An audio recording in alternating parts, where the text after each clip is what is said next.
This $15 gaming mouse has a Pixar 3389 sensor. That's pretty impressive. What is not impressive is its name, because while it's called the Falcon, its brand is called Dierya. I'm not kidding, it's literally called Dierya. Now, unfortunate name aside, which is probably because of the language barrier, because this is a Chinese company, they should really change that, or at least call themselves DY or something, because Dierya is a terrible name for a gaming mouse brand. Apart from the terrible name, which doesn't matter, so long as the product is good, I'll recommend it. How is this mouse? Let's start off with the big feature that attracts people to this mouse. It's the Pixar 3389, and in terms of tracking performance, it's really good. It's a 1000 Hz polling rate, which is industry standard, and it is very good. No acceleration noticeable at all, no smoothing, unlike the Cooler Master MM731, which still hasn't been fixed. Apart from that, it's a very, very nice tracking sensor, and it feels really, really good. Which is impressive, because it's a 15-20 Singapore dollar gaming mouse, which is really cheap. So yeah, it's a good sensor, which is to be expected. In terms of lift-off distance, I think it's about 2 CDs, which is pretty standard. Basically, it's a standard implementation of the 3389. There's nothing wrong with it. There's no major flaws whatsoever. So that's good to see. Mice feet. Now, the mice feet is very important to how a gamer mice tracks, how it feels on a surface, and how it tracks your movement. So how is it on this mouse? Well, it's alright in terms of smoothness, but my main issue is that, well, number one, it comes with a plastic covering which you need to remember to remove, if not, it won't track properly. Number two, it's a bit too tall, which might affect lift-off distance for some people, because usually mice feet are thinner than this. And number three, because it's so tall, the mice feet have very sharp and flat edges that get caught on cloth mouse pads, especially older ones or rougher ones that have been frayed a little bit. If you have a cloth mouse pad that's rough or something, it's going to get caught on it quite easily because of the edges of these mice feet being so sharp and harsh and flat. So if you were to get this mouse, I understand you probably don't have money to get replacement mice feet for it, but take something rough, maybe some sandpaper or even just like a piece of concrete, and rub the edges of the mouse feet down, because you really want to sand the sides of these mice feet down to be smoother. If you have the money, definitely get a replacement mice feet if you do end up going with this mouse, because, well, the sharp edges do get quite annoying on a cloth mouse pad, so that's something to keep in mind.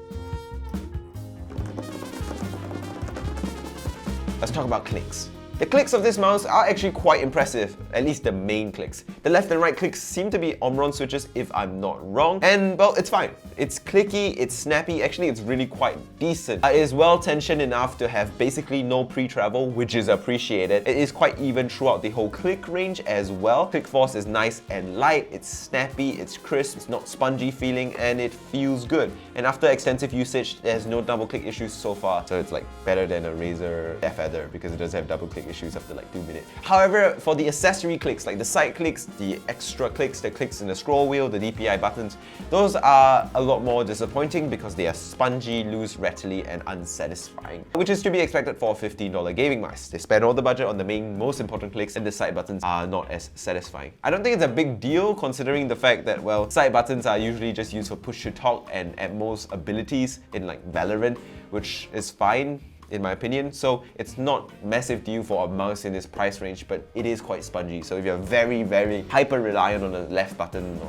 a side button or something like that, you might want to look elsewhere, but for most people, it should be fine. You know the Ed Sheeran song, Shape of You? Now the shape of this is an ergonomic right-hander shape. It's not ambidextrous at all, so if you're a left-hander, you gotta look elsewhere. But it is a pretty decent, pretty respectable shape. So it looks like it doesn't really have ergonomic grooves initially, but when you pay attention to it, it actually has indentations on the left and the right, the grooves that kind of go downward and inwards on the left and the right of the mouse for your thumb and your forefinger and pinky to rest. The right side has a slightly less indentation than the left side, so that your thumb has more kind of grip, which is nice. Where you put your thumb, there's this kind of rough patch here where they printed a rough edge surface into the mouse so that you get more grip, and well, it's a cheaper solution than having rubber side grips, obviously, but I think it's pretty effective in keeping it nice and grippy, so that's nice to see. It also obviously has that indentation on the left, and it's a nice place to rest your pinkies. The indentation is not so much that it feels like a very uncomfortably, overly ergonomic mouse, so that's good. And you can do a claw or a palm grip with this, no problem, depending on your hand size, of course. For my hand size, both are perfectly fine as well, which is is nice to see. It does have wide hips, as I like to call it, at the back of the mice, which spread out to support the back of your thumb and the back of your pinky. Now, some people don't like this. Some people like to not have anything. They like to have a very skinny back of their mice. For me, I don't mind it. I think it's actually quite comfortable, and its click position is also very good. It's quite low to the ground.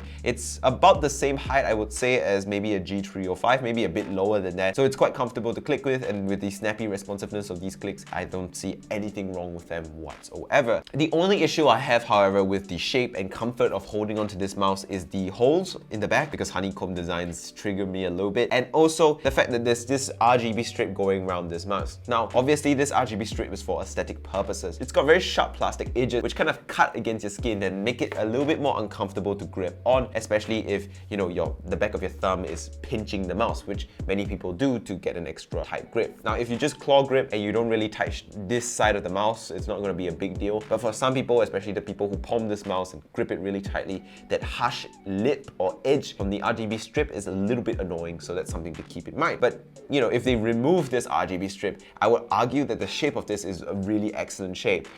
So I guess while it might not be a massive deal breaker to some, for some other people, it might be an issue that this RGB strip has this harsh, annoying lip. But apart from that, I would actually say the shape of this mouse is quite impressive, and I would say that it is a reasonably original design, and I have to respect Dierya as a brand for that. Another thing I forgot to mention is the scroll wheel. The scroll wheel is far too light in my opinion. I mean, it is quick and easy to flick through, but it doesn't have well-defined steps, which makes it very easy to overshoot the scrolling that you want. So if you're swapping between weapons in Valorant, this might be an issue. You might swap to the wrong thing because it's so light and easy to flick through the scroll wheel. And I think a stiffer scroll wheel will definitely help. Now, those holes might be to save weight, but honestly, this is still a rather heavy mouse. It comes in at 75 grams, and it probably should be put on a little bit of a diet. But it's a cheap mouse, so I'm not going to be too harsh on it. But it is noticeably weighty and hefty in your hand because it's 75 grams without the cable. And the cable itself is braided, which adds a little bit more friction and a little bit more weight. So you might want to use a bungee or do some improvised bungee made out of like toothpicks or wooden chopsticks to support the mouse cable on this because, well, it is already pretty hefty itself, so you want to reduce the friction from this cable. I mean, I do appreciate the braiding. It's quite a nice light braiding, so it's not an issue. It's quite flexible still, but you know, it adds weight, which might be a concern for many people, especially FPS gamers. Rainbow. Sorry about RGB on this gaming mouse, and honestly, it is quite nice. It's saturated, it's bright, it's punchy, and you can program it in its software along with all the button controls and macros and stuff like that. Dierya has software for this mouse, which is nice to see. It's really quite bright and really quite glaring and really quite eye-catching, and for a cheap $15 gaming mouse, the colors are punchy, saturated, and definitely enjoyable to look at. So, I mean, if you like RGB, this will definitely be your cup of tea. So, it's conclusion time then, and what do I think about the Dierya Falcon? Apart from the unfortunate name of the brand, I actually do quite like this mouse. For one, it's an original shape, which I do appreciate, and the shape is pretty good. And for a $15 gaming mouse, it is quite a well-rounded, well-refined package. Build quality is respectable, and overall, it's a package that covers all the most important bases that a cheap gaming mouse needs to. The sensor, the clicks, and the shape are all really quite good. Obviously not top of the world good, but definitely quite good for its price range. And because of that, it's hard not to recommend it as an option to consider because really it is quite decent. The only few issues you might have with this mouse is, well, the mice feet being weird and the edge of the RGB strip being very annoying for your fingers and the weight being a little bit high. But apart from that, I don't really see too many critical flaws with this gaming mouse that make it a bad purchase decision because the issues that I raised can be easily fixed with either a little bit of modding or, you know, just straight up just getting used to it. After a while, it shouldn't be a big deal. So for $15, it's definitely a respectable gaming mouse and definitely a good option you want to consider. The only problem is there are so many cheap and really good gaming mice out there right now.